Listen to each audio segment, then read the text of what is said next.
Hello students, today I am going to cover few topics of the chapter electricity of class 10. So those topics are combination of resistors, Joule's heating effect of current, electric energy, electric power and electric fuse. So first I am taking combinations of resistor. So the resistances can be combined in three different ways: in series, in parallel and in series parallel combinations. So we are going to study in detail the series and parallel combination. So first I am taking the resistors in series. So when two or more resistances are connected end to end, then they are said to be connected in series combination. End to end means one after the another. Means एक के बाद एक जब resistances connect होंगे, then they are said to be connected in series combination. It can be better be explained with the help of this circuit diagram. See the circuit diagram very carefully. See here, this one is representing R1, this is the R2 and this one is R3, and each and every resistance is having their individual potential difference, that is V2, and this one is the V3 across the two ends of the wire A and B. ठीक है, और this arrow is representing the flow of electric current. As I told in my earlier classes that electric current always flows from positive terminal to the negative terminal. Now see one more circuit diagram. यहाँ पे आपको एक dot move करता हुआ नजर आ रहा होगा.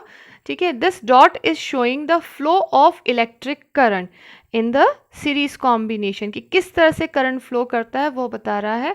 And from this we can easily conclude that कि जो करंट फ्लो करता है इन सीरीज के अंदर, that will always remain same. In series combination के अंदर जो करंट फ्लो करता है, इट ऑलवेज रिमेन सेम.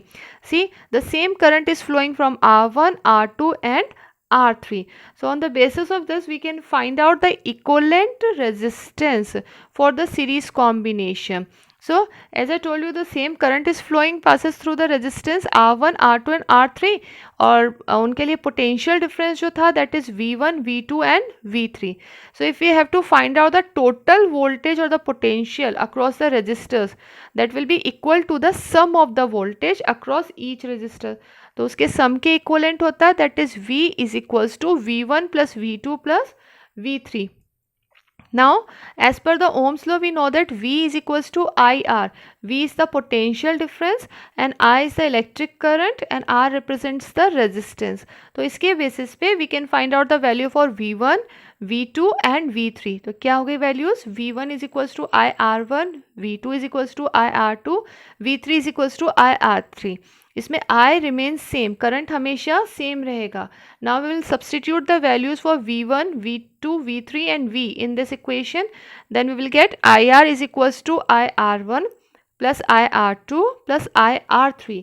इसमें I कॉमन आ गया, then I से I cancel out हो जाएगा. Then we will get the equivalent resistance for each resistor for the series combination, that is R1 plus R2 plus R3 and so on. Depends कि कितने वहाँ पे resistors connected हैं. Now next I am taking the resistors in parallel combination. अब यहाँ देखिए, see this first diagram, circuit diagram. Here three resistors are connected in parallel. ये parallel के अंदर कनेक्टेड है. इसमें ये देखिएगा, each and every resistors having their different amount of current. R1 is having I1, R2 is having I2, R3 is having I3, but having the same potential difference across the two ends of the wire, that is A and B. You can also see in this picture, video के अंदर देख सकते हैं, small video, like current यहाँ से flow होता हुआ आ रहा है and it is get distributed among the R1, R2 and R3 resistances. Now on the basis of this we can again find out the equivalent resistance for parallel combination. So for parallel combination, the voltage, that is potential differences, all the resistance always remains the same. सिर्फ जो total current है वो different होता है, तो उसको find out करते हैं हम. I is equals to I2 plus I1 plus I2 plus I3. Then again according to the Ohm's law, as we know that I is equals to V upon R. I here represents the electric current, V is the potential difference and R is the resistance. Now on the basis of this we can find out the value for I1, I2 and I3 के लिए value find out कर सकते हैं. That is I1 is equals to V upon R1, I2 is equals to V upon R2, I3 is equals to V upon R3. Now substitute all these value in this equation, that is I is equals to I1 plus I2 plus I3 के अंदर हमने put up करा सारी values. देखिए अब इसके अंदर same यहाँ पे V कॉमन आ जाएगा, ठीक है, देन अगेन V से V कैंसिल आउट हो जाएगा and we will get the equivalent resistance for the parallel combination, that will be 1 upon R1 plus 1 upon R2 plus 1 upon R3. Now there are some points which you must remember. First one, to increase the resistance, अगर हमें resistance increase करना है तो all the resistances must be connected in series combination, and to decrease the resistances all the resistance must be connected in parallel combinations, ठीक है। Now see this series and parallel combination का एक differentiation के लिए मैंने videos लगाए हैं छोटे, इनमें देखिएगा। फर्स्ट हम ये सीरीज़ वाला समझते हैं। देखिए यहाँ पे दो बल्ब्स लगे हुए हैं और current is flowing in between them. अब देखिए करंट फ्लो कर रहा है इसमें, ये करंट फ्लो करेगा सीरीज़ के अंदर, ये बल्ब में क्या ये ग्लो करा, then the current will move to the second one, ये ग्लो करेगा, ठीक है। इस तरह से करंट जो है इसके अंदर फ्लो कर रहा है। अब यहाँ पे देखिएगा पैरेलल के अंदर, पैरेलल सर्किट के अंदर यहाँ पे करंट फ्लो कर रहा है यहाँ पर, ठीक है। अब यहाँ पे अगर एक बल्ब खराब हो गया है या सर्किट ब्रेक हो गया है तो करंट वहाँ पे फ्लो नहीं करेगा, बट दूसरा बल्ब जो है वो वर्क करता रहेगा पैरेलल कॉम्बिनेशन के अंदर। तो एक तरह से एडवांटेज है पैरेलल कॉम्बिनेशन का, है ना, कि जैसे करंट फ्लो करा, अब ये देखिए डिस्ट्रीब्यूट हो जाता है दो पार्ट्स के अंदर, दोनों बल्ब्स के लिए ये डिस्ट्रीब्यूट हो गया और दोनों ग्लो कर जाएंगे। लेकिन अगर इनमें से एक ख़राब भी हो गया, सर्किट ब्रेक भी हो गया, तो कम से कम दूसरा बल्ब तो वर्क करेगा। बट लेकिन ये डिसएडवांटेज होता है सीरीज़ के अंदर कि सपोज़ अगर एक बल्ब ख़राब हो गया तो दूसरा वर्क नहीं करेगा। इसको हम नेक्स्ट एक वीडियो में और देख सकते हैं, इस वीडियो में आपको ज़्यादा क्लियर हो जाएगा। सी द सीरीज सर्किट, अब ये वाला बल्ब जो है ये वर्क नहीं कर रहा, तो बाकी दूसरे बल्ब्स जो है वो वर्क नहीं कर रहे हैं। जब तीनों एक साथ वर्क कर रहे then it's good, means circuit is complete, है ना। अगर एक खराब हो जाता है, सर्किट ब्रेक हो जाएगा और बाकी बल्ब्स वर्क नहीं करते हैं, इलेक्ट्रिकल अप्लायंसेस वर्क नहीं करेंगे।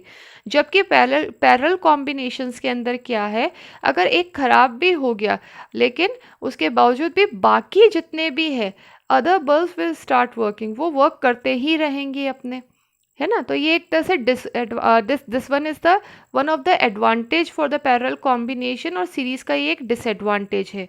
Now I am moving to the Joule's heating effect of current. Joule's heating effect of current, as the name indicate, heating effect of current, मतलब करंट की वजह से हीटिंग इफेक्ट प्रोड्यूस होना है। तो इसको किसने बताया था? सबसे पहले जूल्स ने बताया था। उन्होंने बताया कि when current flows the electron move, and when they move they collide with each other. Collide means वो एक दूसरे से टकराते हैं, and when they collide heat is produce, और जब वो आपस से टकराएंगे तो उससे हीट प्रोड्यूस होगा, रेजिस्टेंस प्रोड्यूस होगा। तो ये जो हीट प्रोड्यूस होती है ये किसके ऊपर डिपेंड करती है? करंट के, रेजिस्टेंस और टेम्परेचर के ऊपर डिपेंड करती है। तो इसी के बेस पे Joule's heating effect of current दिया गया था, that is H is equals to I square RT। ये न्यूमेरिकल्स के अंदर बहुत काम आता है। H representing the heat here, I is the electric current, R is the resistance and T is the temperature, है ना, or the time. So also called the Joule's law of heating effect. So this effect is utilizes in devices such as electric heater, electric iron, etc. ठीक है। और इसके अंदर ये जो law है ये चीज़ें बताता है कि it is directly proportional to the square of the current for a given resistance. Square of the current I दे रखा है, इसके स्क्वायर के डायरेक्टली प्रोपोर्शनल होता है, ठीक है। Directly proportional to the resistance of for a given current, directly proportional to the resistance होता है। तो अगर एक डायरेक्टली मतलब एक इंक्रीज होगा तो दूसरा भी इंक्रीज होगा, एक डिक्रीज होगा तो दूसरा भी ऑटोमेटिकली डिक्रीज होगा। And directly proportional to the time for which the current flows through the resistor, कि कितनी देर तक के, कितने टाइम तक के लिए करंट फ्लो करता है। जितने टाइम के लिए करंट फ्लो करेगा उतनी ही ज़्यादा हीट प्रोड्यूस होगी, and this is known as the Joule's law of heating effect. अभी इसको Joule's law of heating effect को ही आगे एक्सप्लेन करा हुआ है। This is a simple circuit diagram, बस समझिएगा इसको कि if a current I flows through a resistor of resistor R and T be the time, मतलब करंट आई फ्लो कर रहा है रेजिस्टर आर में से टाइम टी के लिए, for which a charge Q flows through it, और उस करंट को फ्लो कराने के लिए चार्ज क्यू फ्लो कर रहा है, then the work done to move the charge through potential difference जो होगा वो कैसे गिवन होगा, work done that will be equivalent to the W is equals to Q multiply V. ये आप ध्यान में करिए, ये फॉर्मूला हमने पढ़ा था पोटेंशियल डिफरेंस के अंदर, ठीक है। तो यहाँ पे उसी से हमने लिया है W is equals to Q upon V. अब एज विल नो यहाँ पे जो पावर है P represents power here, power is equals to W upon T हो गया, है ना। पावर की वैल्यू क्या हो गई, W अपॉन टी, और as we know that W की वैल्यू हमने क्या रही थी, Q इंटू वी। तो अब ये वाली वैल्यू हमने पावर वाले फॉर्मूले में पुटअप करी, तो वी विल गेट W की जगह Q इंटू वी आ गया, तो Q into V, Q representing the charge here, V is the potential difference and T is the time. अब as we all know that कि I is equals to क्या होता है, Q upon T होता है, तो again we can put this value in this, तो P is equals to V into I हो जाएगा, ठीक है। तो हीट एनर्जी जो होगी that will be equivalent to the P into T, मतलब पावर इंटू टाइम के इक्वलेंट होती है। पावर की वैल्यू हमने कितनी निकाली, VI, तो पावर की जगह हमने पुटअप कर दिया यहाँ पे V into I into time, ठीक है। तो ये वाली वैल्यूज हमने यहाँ पुटअप कर दी। According to the Ohm's law as we know that V is equals to IR होता है ना। तो हमने V की जगह अगेन क्या रख दिया यहाँ पे IR। अब दो I हो जाएंगे, तो दो I हो गए तो उसका I स्क्वायर हो गया R और T, तो हमारा फॉर्मूला क्या बन गया, H is equals to I square RT। This is the Joule's law of heating. Now next I am taking the practical applications of heating effect of electric current कि हम कहाँ use कर सकते हैं, in electric heaters, bulbs, filaments, electric fuse, electric kettle, sandwich maker, toasters में, electric iron में we can use this Joule's law of heating effect. Now next I am taking the electric energy and electric power. So first I am starting with the electrical energy. Electrical energy होता है, it is the work done to maintain the flow of current in a conductor, है ना, कि कितना work done करा गया to maintain the flow of current, current के flow को मेंटेन करने के लिए कितना वर्क करा गया, that will be equivalent to the electrical energy. और इलेक्ट्रिकल एनर्जी के लिए वर्क डन जो हुआ that is again W is equals to Q into V, और अभी हमने पढ़ा था Q is equals to I into T value होती है। अब ये वैल्यू हमने पुटअप करी, Q इंटू वी की Q की वैल्यू हमने I इंटू टी इसमें पुटअप कर दी Q इंटू वी में, तो क्या हो गया, Q की जगह हमने लिख दिया I इंटू वी, ठीक है, I into T into V value put up हो गई। अब according to the Ohm's law we know that V is equals to IR होता है, तो V की वैल्यू हमने यहाँ पुटअप कर दी, तो again the formula will be I square RT हो जाएगा, है ना। This will be the work done हो गया। Now next is the electrical energy की यूनिट होती है that is joule. Now next I am taking the electric power. Electric power की डेफिनेशन होती है that is the rate of doing work, है ना, कितनी रेट से काम करा गया, और the rate of consumption of electrical energy, या कितनी रेट से इलेक्ट्रिकल एनर्जी कंज्यूम हुई, that will be equivalent to the electric power. If as we all know that कि W is the work done, है ना, एंड टाइम T के अंदर अगर कोई वर्क डन होता है तो that will be equivalent to the electric power, that is P is equals to W upon T के इक्वलेंट होगा। Here SI unit of electric power is what, W से रिप्रेजेंट करा जाता है। अब इसको और हम कैलकुलेट कर सकते हैं पावर के फॉर्मूलेस को, कि as we all know that power is equals to work upon time, और वर्क की वैल्यू अभी हमने निकाली थी I स्क्वायर RT, वो वैल्यू हमने यहाँ पुटअप कर दी। T से T कैंसिल आउट हो जाएगा, ध्यान रखना, है ना, यहाँ T से T कैंसिल आउट हो जाएगा। Then you will have power की वैल्यू कितनी हो जाएगी, power is equals to I square R, क्योंकि T और T कैंसिल आउट हो गए, ठीक। अब according to Ohm's law resistance जो हमने पढ़ा था that is R is equals to V upon I, तो अब मैं यहाँ R की जगह क्या रख सकते हैं हम, V अपॉन I। तो देखिए यहाँ पे फॉर्मूला क्या हो गया, I square multiply V upon I, तो I से I कैंसिल आउट हो जाएगा, then you will have I into V, बस इतना बचा हमारे पास. तो this will be one more formula for the power, that is I into V. Next is 1 what. मैंने भी बताया था what is the SI unit for the power. अगर उसकी डेफिनेशन पूछी जाती है, उसे डिफाइन करना हो तो कैसे करेंगे कि 1 what of power is consumed when 1 ampere of current flows at a potential difference of 1 volt. क्या होता है कि 1 what of power is consumed when 1 ampere of current, ampere is the SI unit of current, flows at a potential, कितने potential difference पे, 1 volt के potential difference पे. तो जितनी पावर कंज्यूम्ड होती है that is equivalent to the 1 watt. इसकी commercial unit जो होती है दैट इज किलोवाट आवर होती है, that can be represented by kWh, और 1 kWh is equals to how many joules, that is 3.6 multiply 10 की पावर 6 जूल के इक्वलेंट होता है. एंड इसके लिए वन मोर फॉर्मूला है पावर के लिए, P is equals to I square R और P is equals to V square R. ये ध्यान में रखिएगा, दे आर मेनी फॉर्मूलाज, तो आप न्यूमेरिकल्स में डायरेक्टली भी पुटअप कर सकते हैं. और 1 किलोवाट आवर को डिफाइन करा गया है. इसको डिफाइन करके बताया गया कि 1 kilowatt hour is defined as the amount of energy consumed when 1 kilowatt of power is used for 1 hour. मतलब जब 1 किलोवाट पावर 1 घंटे के लिए यूज करी जाती है, then it is equivalent to the 1 kilowatt hour. Next I am taking the electric fuse.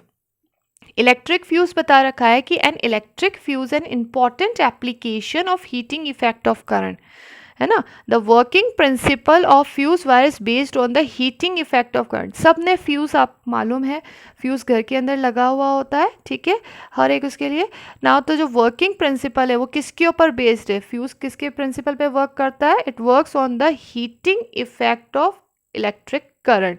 तो जब हाई करंट फ्लो करता है फ्यूज में से तो जो हीट डेवलप्ड होती है उसके अंदर, तो वायर मेल्ट हो जाता है. अब हीट कैसे डेवलप्ड हुई, हीट डेवलप हुई due to the flow of current.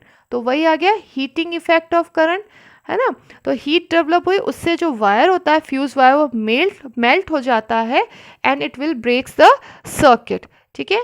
Now next is the fuse is placed in series. हमेशा ध्यान रखना सीरीज कॉम्बिनेशन में लगाया जाता है. And the property of fuse wire is that it has very low melting point. इसकी ये property होती है, बहुत कम मेल्टिंग पॉइंट होता है. And it is made up of alloy consisting of lead and tin से बना होता है. ये ध्यान में रखिएगा कि इसकी मेन प्रॉपर्टी क्या होती है कि वेरी लो मेल्टिंग पॉइंट होता है and it is made up of an alloy that is lead and tin से मिलके बना होता है. इसके फ्यूजेस जो डोमेस्टिक पर्पस के लिए हम यूज़ कर सकते हैं घर के लिए, दैट इज़ 1 एम्पियर, 2 एम्पियर का फ्यूज़ होता है, 3 एम्पियर, 5 एम्पियर, 10 एम्पियर का फ्यूज़ हम घर में यूज़ कर सकते हैं.